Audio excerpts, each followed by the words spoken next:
Hi అండి. 30+ వచ్చాయంటే చాలు వైట్ హెయిర్స్ అయితే స్టార్ట్ అయిపోతూనే ఉంటాయి మనకి. సో దాన్ని కవర్ చేసుకోవడం కోసం చాలా కష్టాలు అయితే పడాలి. ఇక్కడ నేనైతే బంజారాస్ బ్లాక్ హెన్నా అయితే యూజ్ చేస్తున్నాను. ఇవి ఒక బాక్స్లో 4 ప్యాకెట్స్ అయితే వస్తాయి. నా హెయిర్కి 2 ప్యాకెట్స్ అయితే సరిపోతాయి. సో నేను 2 ప్యాకెట్స్ ఓపెన్ చేసి ఒక బౌల్లో పోసుకుంటున్నాను. కొంచెం కొంచెంగా వాటర్ యాడ్ చేస్తూ థిక్ పేస్ట్ లాగా మనం దాన్ని స్ట్రక్చర్ ప్రిపేర్ చేసుకోవాలి. ఈ పేస్ట్ని హెయిర్కి అప్లై చేసుకునే ముందు నేనైతే గ్లౌజెస్ వేసుకుంటాను, ఎందుకంటే ఆ కలర్ హ్యాండ్స్కి అంటితే పోదనమాట త్వరగా. నెక్స్ట్ ఆ పేస్ట్ని నేను నీట్గా హెయిర్కి అప్లై చేసుకొని హెయిర్ డ్రై చేసేసుకున్నాను. అప్లై చేసుకున్న తర్వాత 1/2 అవర్లో అది డ్రై అయిపోతుంది.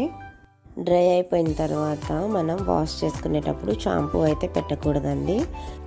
నెక్స్ట్ డే మనం షాంపూతో నీట్గా హెయిర్ని మొత్తం క్లీన్ చేసేసుకోవాలి. ఈ వీడియో మీకు నచ్చిందా? నచ్చితే లైక్ చేయండి, కామెంట్ చేయండి, ఛానల్ సబ్స్క్రైబ్ చేసుకోండి. Thank you, bye.